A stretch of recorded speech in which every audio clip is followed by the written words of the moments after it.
Okay, everybody, welcome to the May 10th Special Council meeting. Tonight we are hearing the presentation of the 2020 audit.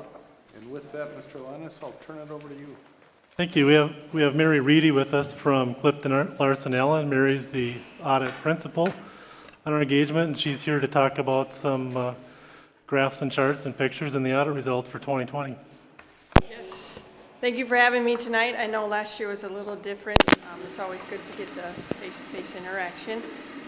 We'll go through the PowerPoint and just talk a little bit about financial results. But if there's any questions at any time, just feel free to stop me and ask them. Feel free to interact and things. So you should have the bound audit report. Good nighttime reading if you need to fall asleep fast. And then you have two letters. One is a governance communication, just information that we have to communicate with the council, and it's a little bit easier in communication versus talking about that. And then the second letter is the letter that has the findings in it just overall. You're going to see it's limited segregation of duties. We say that every year, and just remind the council that you're aware of that. You're looking at those financial information, looking at that every month and asking questions about that. Okay. So we'll go ahead and get started in the PowerPoint. Page 2, so just a quick agenda, the audit findings, some financial results, and then key issue and summary items. Of the PowerPoint? Yeah. Yep, it's up. Oh, sorry. Yes, up on the screen. Sorry. So unmodified or a clean opinion on the financial statement, so highest level of assurance that us as auditors can give. We talked about the one material weakness, segregation of duties, and then usually in cities your size you have like journal entry, audit entry findings, and the preparation of financial statements. But since you are divided and you have a strong finance department, they're able to take responsibility for all of those. So just the one finding there of segregation of duties. Minnesota legal compliance, there is an error here. We do test 7 areas, but we did have one finding this year. It is the city's required to annually delegate authority for EFT, so electronic funds transfers. So annually, that'll probably be once a year in January when you're doing your bank information. And I believe Mike will be taking care of that. Are you going to do it at this meeting then, too? You sure can. What you could do is, that falls under statute 37138, where, years ago, what we would do is we would say, yep, we're going to follow the statutes. Now it's a little more specific, saying, because there's more of the electronic funds transfer, more and more each year, the requirement is that the council designate those staff that are able to make those electronic funds transfers. And for the council's reference, where we use we're basically talking about wire transfers, and that the primary wire transfers we make are for payroll taxes, those kinds of things, and then bond payments. Other than that, we really don't use wire transfers. So what you could do is you could designate the clerk and myself to perform that function in accordance with statute 37138 under claims. You could do that tonight, or you could not. But if you do it tonight, then you've got us covered for this year. We'll just put that on our list every January going forward. Yep. And then that would take care of that finding, and then next year it would be resolved. Does this change anything from what's actually happening, or is this mostly the fact that the council is making an official declaration? It just has to be official, correct? At this time, those are the two that are doing it, and that's fairly common. Can that be done through this meeting, David, or do we have to wait the council meeting? Yes. Make a motion. I make a motion that we have the city administrator and the clerk be the people that can do EFTs. Activities. I'll second it. Okay, we got a motion and a second. Any other conversation? Should they be on the list of payments, the bills, list of bills, the total? Yes, the payroll? correct. So they should be listed on the on the payments? Um, Thank you. Depending on your process, I believe, All the payments are approved on the list of payments. What we haven't done is segregated out which ones are electronic versus which aren't. versus checks. So I guess I'm not aware of where you have payroll on the list of bills, the total payroll you're paying now.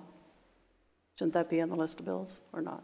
Total Well, payroll. payroll's treated differently because when you do the timesheets, those are approved and then approved by their supervisor and then approved in total. So most of the times, those won't be on the council's direct listing.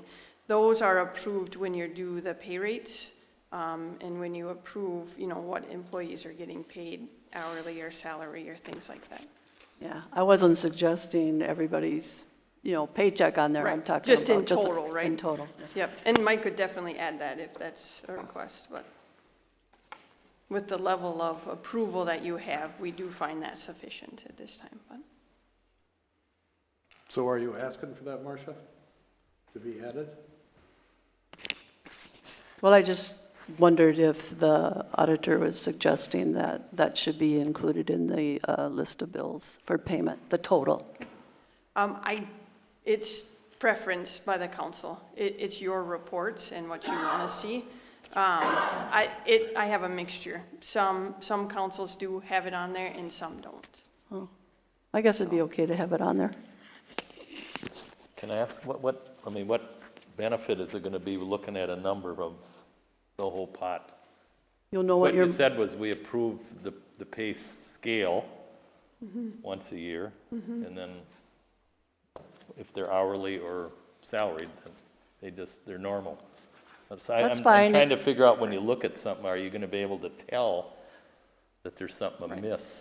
And I You don't would know. more see it on your budget to actual reports. Right. That's where you're gonna find, all of a sudden payroll's skyrocketing, and then that's at that point, I would expect you to ask those questions. We get that And that's when you're monthly gonna- by department. Right, So right, you can look at it there too. So right, exactly.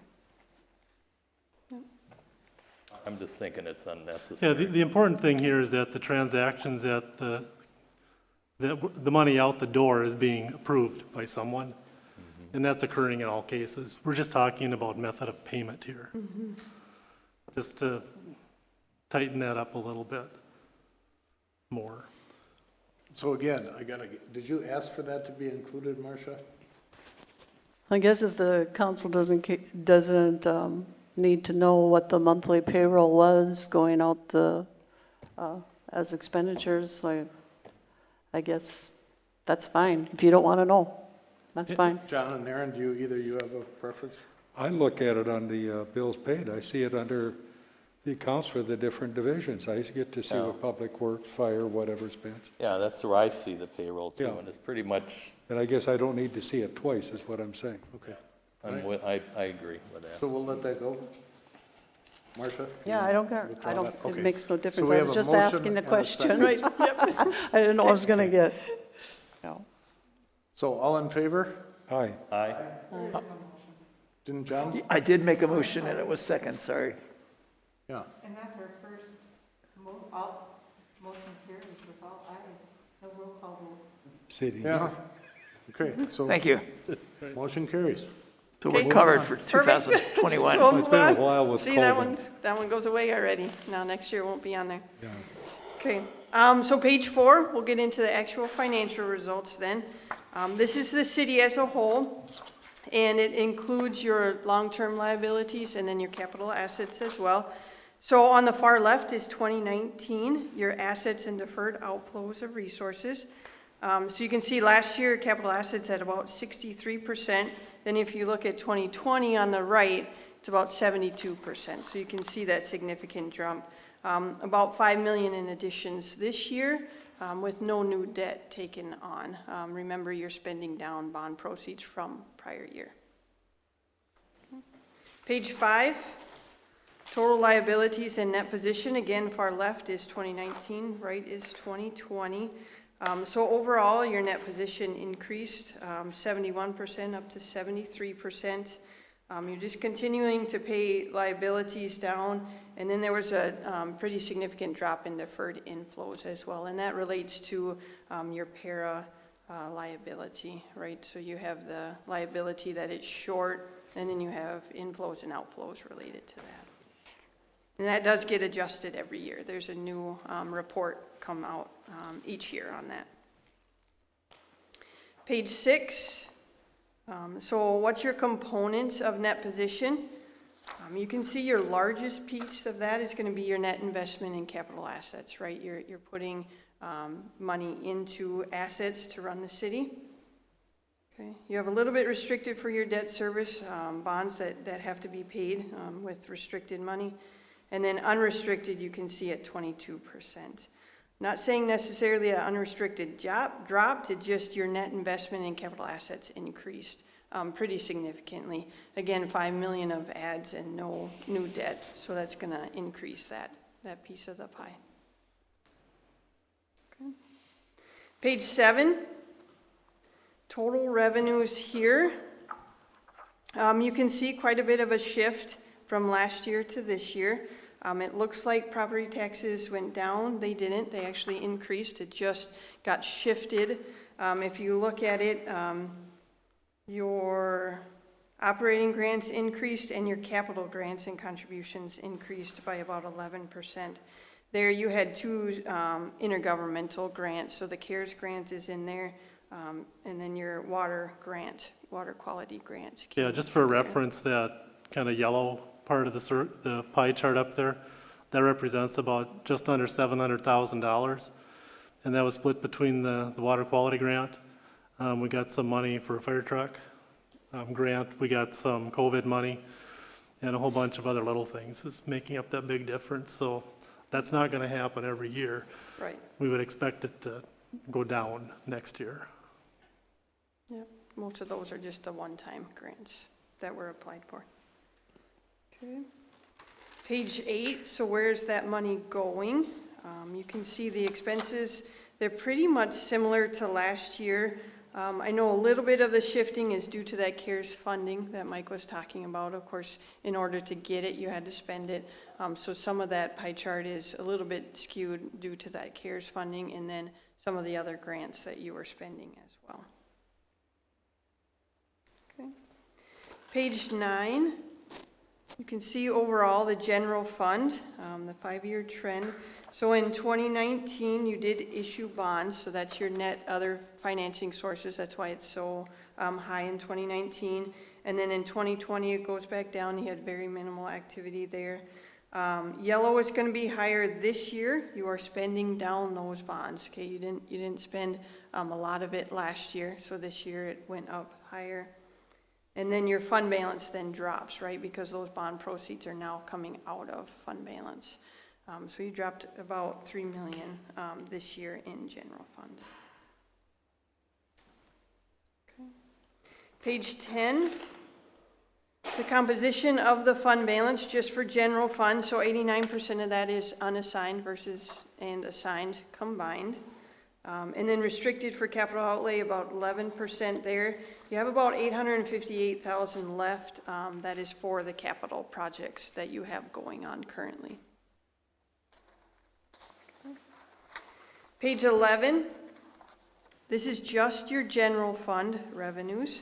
Again, here you can see the shift in taxes. And if you looked at the numbers, actually taxes did increase.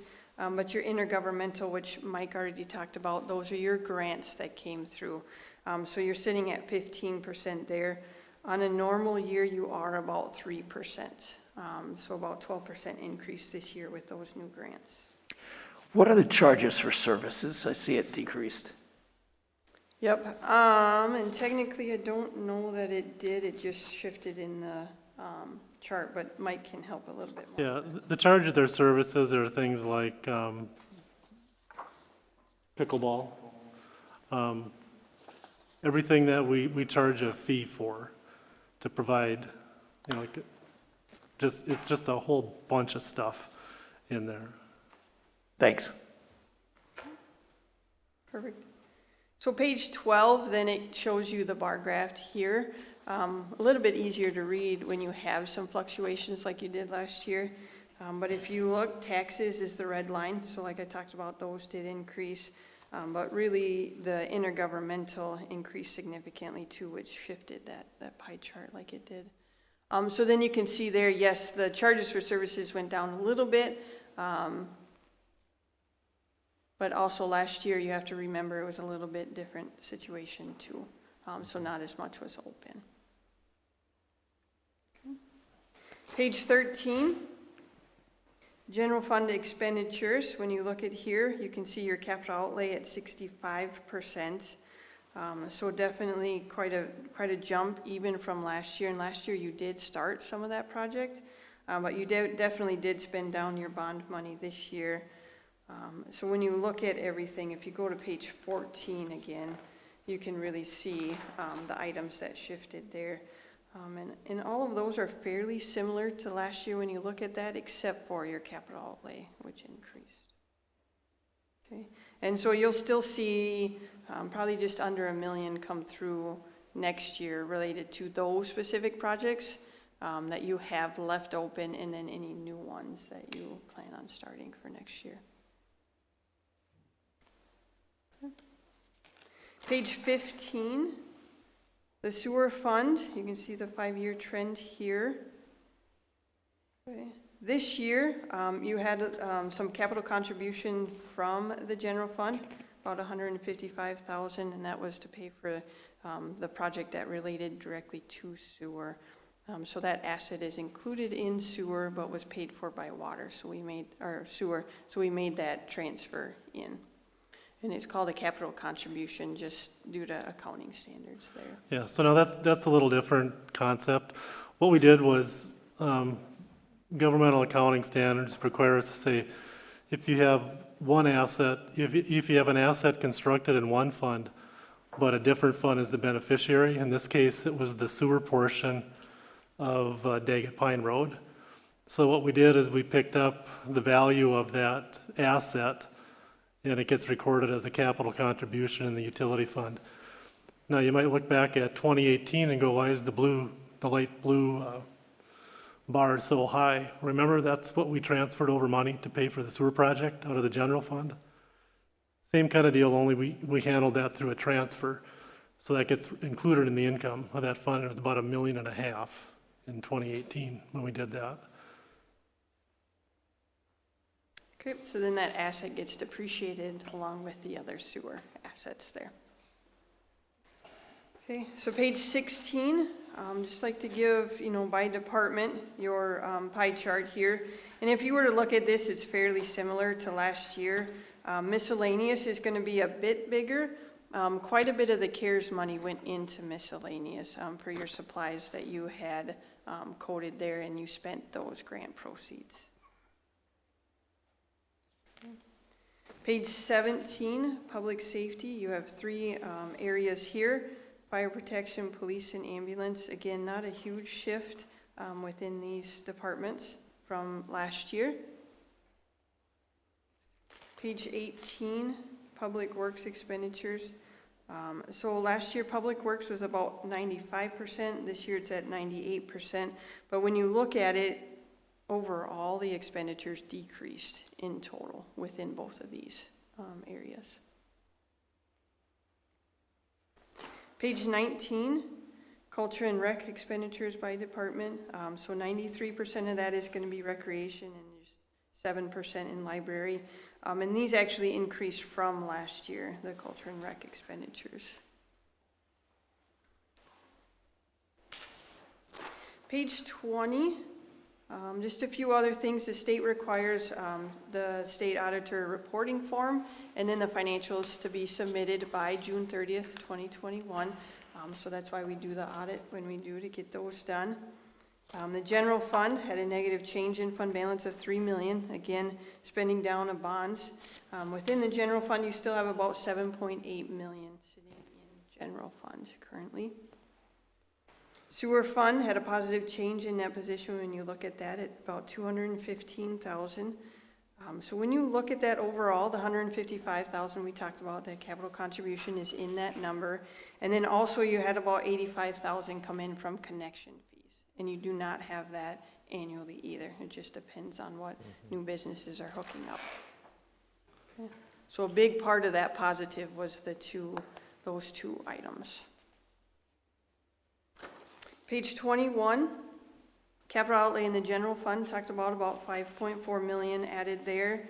Obviously the building we're in, the stormwater project, and then the Perkins Bay Road was all considered the project from last year. Debt service increased about 65,000, collecting enough that it's supposed to pay for debt. And then next year you'll start those new payments on the bond that you issued. So this year was just kind of a lag, and then next year you'll start paying on those and then fully collecting taxes to pay those. Okay. General fund was about $1 million over budget in revenues. We talked about why those CARES and the grants, you don't exactly plan on those, so they're not included in the budget. And then 393,000 under budget in expenditures. Plan spend down for the projects, used about 1.4 million of your own funds to help with those projects. So you're able to keep those bonds lower than what you needed to issue. And then about 171,000 of CARES money came through there. And of course, in order to get CARES, you had to spend it. So that was offsetting there as well. General fund assigned fund balance of about 753,000. And then restricted in there, we talked about 859,000 in there. Page 22, the enterprise, so the sewer fund had negative cash flow from operating activities. We talk about this every year, right? Property taxes are helping subsidize that fund right now. Restricted cash, about 482,000 still there for debt service. Operating expenses, about 642,000, and then operating revenues of 300,000. So property taxes is not considered operating revenues. Those come in below the line as non-operating. And so depreciation expense about 316,000. The sewer fund did increase cash by about 51,000 this year. You spent about 211,000 on capital assets. So that 211,000 does not include the amount contributed from the general fund because you didn't pay for that in the sewer fund. Negative about 2,600 cash flow from operating activities. And then you made about 285,000 of principal payments out of the sewer fund. Of the cities that you audit, how many of them have sewer deficits? Some of them can sell water, and so they can make up for it. But how often do you see sewer deficits? Always, or? No, actually, it's very rare. The sewers usually are able to hold their own. Now, whether or not the water pays for more of those expenses than maybe what they should, I don't know that piece of it. But many of the times sewer does hold its own. Thank you. Okay. And then we talk. One of the challenges we have with sewer is we don't have an opportunity to have a lot of users on one location. We're spread out. Ted, how many miles of sewer do you have?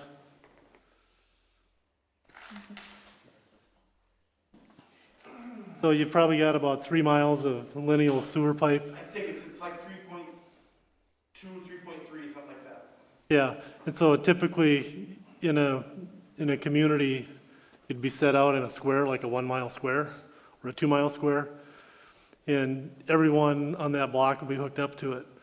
Well, here, we don't have that same opportunity. We have a very long run with relatively few users on it, with the exception of picking up the Whitefish Senior Assisted Living and then some of the higher density in Town Square, but pretty much it's spread out.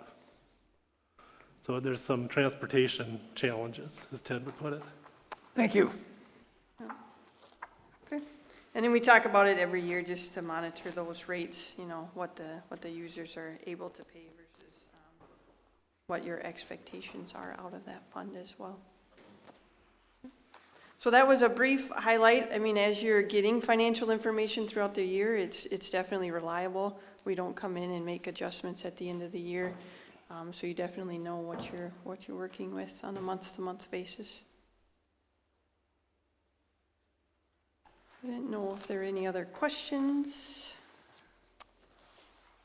You know, while you have that PowerPoint up, and you look at sewer fund cash, now if we had not collected connection charges for a couple of the projects we did, that number would flip. It'd be going the other way. We'd be coming here asking for the council to approve a transfer to the general fund. If you remember during our budgeting process, we always look at how much money do you think how much cash do you think we're going to need to make the sewer fund come out to zero? And when we go through that calculation, we're very conservative on connection charges because we just don't know at the time we do the budget if there's going to be substantial connections that we can rely on. So we're fortunate with the growth that we've had. Otherwise, we might be in a different situation than we are today. I had a question on page 35. It says the city does not have an investment policy, and I think we do. You do, correct, Because yes. I've watched Mike, and we've talked about the money that he's moving around, and a couple years ago, we used to get 2+% Right. on some of this, and now we're getting 0.5% Low, or right. somewhere Very in low, there. So right, it's, right. yeah, so. Yes, he pointed that out as well. We Yeah. will get that corrected. You know, one of the things we talked about is about a week or so ago, we talked about, budget meeting and looking at how we're doing this year budget on expenses. We talked a little bit about the capital budget. What we should be thinking about is scheduling another meeting to follow up on that. You know, there'll be some things coming up tonight on the council meeting for approval, and we can make those adjustments in that model. And when we do that, what I'd like to do is I'd like the council's permission to invite our representative from the 4M Municipal Money Market Fund. About a year ago, we were getting about 2.25%, 2.5% on the tail end of some of our longer term stuff. And so we were in that $80,000, $90,000 a year range in interest. What we're seeing is the opportunities to invest at those rates are no longer available. And so I'd like to come back with some options so we can look at some longer term things, so we can at least get up there to maybe a 0.5% maybe, which might be wishful thinking, but they're quite low right now. If they're almost zero for the things we're able to invest in. So I'd like to get that meeting. The state is very tight and strict on what Yeah. the city and governments are allowed to invest in. You know, years ago, the way the statutes were under 118, you were prohibited from investing in things like inverse floaters and derivatives and things like that. And when I was doing what Mary's doing, I had a number of clients that were doing that. They were day trading, and they were very successful at it. And at that point, the state said, you can't do that. And they said, okay, but we're still going to do it because we're good at it, and we're going to do it. Those opportunities no longer exist because now there's consequences for doing that. And like Mary said, it's very tight, so we're limited with what we can do. The advantage that we do have is we have direct access to the market through the 4M fund. So we're not bouncing our money from one person to ultimately getting it to the market where everybody takes a piece. And that's been a real big advantage for us. So when we do schedule that meeting, I'd like to invite our investment rep at 4M to talk to us about some of the things that we could change that may give us some better opportunities. I'd like to see that. Good idea.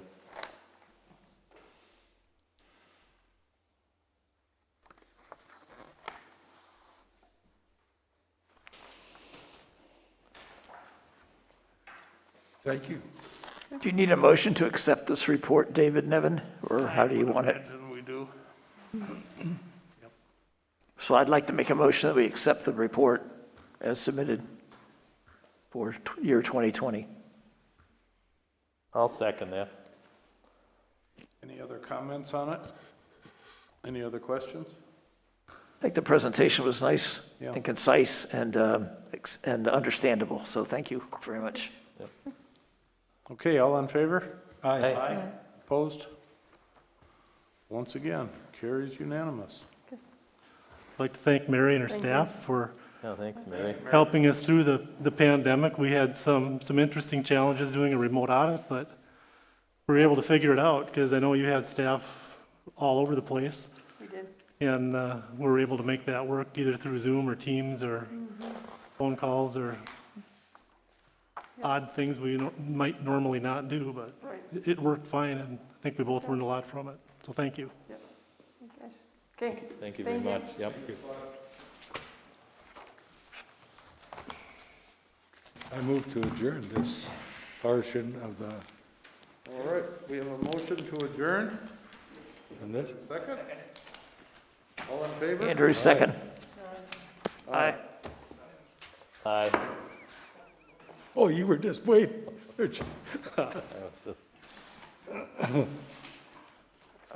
Right.